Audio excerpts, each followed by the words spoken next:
Easy steno YouTube channel पर आप सभी का स्वागत है। डिक्टेशन 5 सेकंड बाद स्टार्ट होगी। Ready start.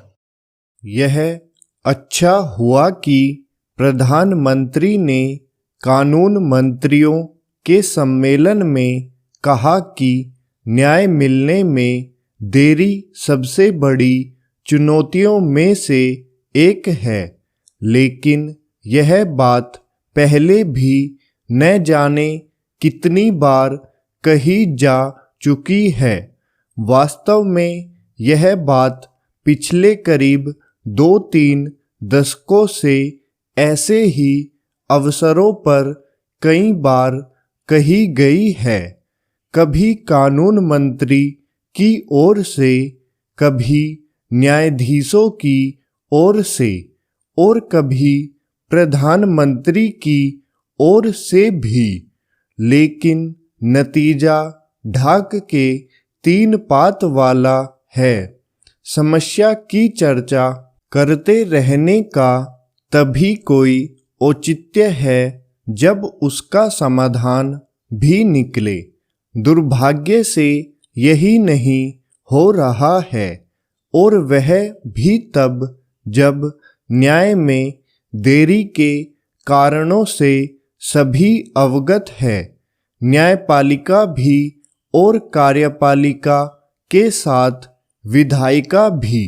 यह सही है कि न्याय में देरी के कारणों का निवारण करने के लिए समय समय पर कदम उठाए गए हैं, लेकिन उनका अपेक्षित लाभ देश की जनता को नहीं मिल सका है। पुराने कानूनों को खत्म करने की पहल हो या फिर लोक अदालतों और फास्ट ट्रैक अदालतों को गठित करने की, ऐसे उपाय अभीष्ट की पूर्ति में सहायक नहीं बन सके हैं।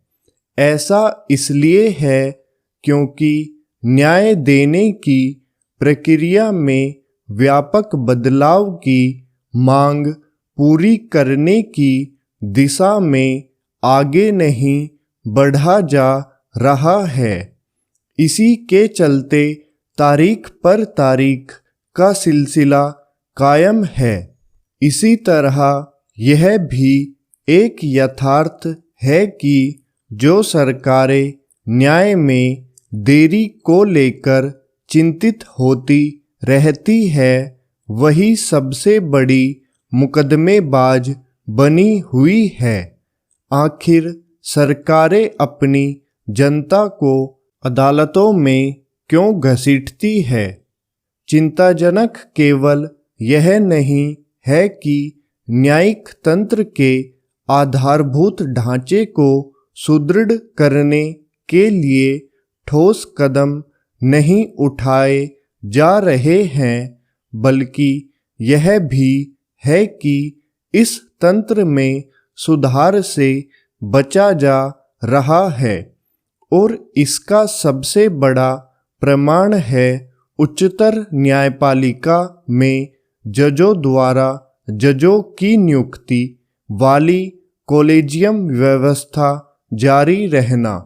प्रतिष्ठित लोकतांत्रिक देशों में कहीं पर भी जजों की नियुक्ति नहीं करते, लेकिन भारत में ऐसा ही किया जा रहा है।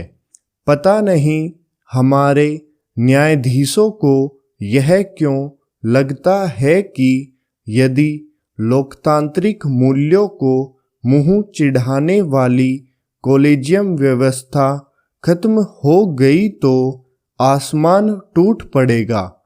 करोड़ों मुकदमे के लंबित रहने से बड़ी संख्या में जो लोग न्याय के लिए प्रतीक्षारत है, उनकी लोकतंत्र के प्रति आस्था तो डिगती ही है। उनके मन में न्यायपालिका को लेकर निराशा भी घर करती है। इसलिए और भी क्योंकि आम लोगों को न्याय न केवल देर से मिल रहा है बल्कि वह महंगा भी होता जा रहा है। महंगा न्याय किसी व्याधि से कम नहीं। तथ्य यह भी है कि लंबित मुकदमों का अंबार देश की प्रगति में बाधक बन रहा है। स्टॉप।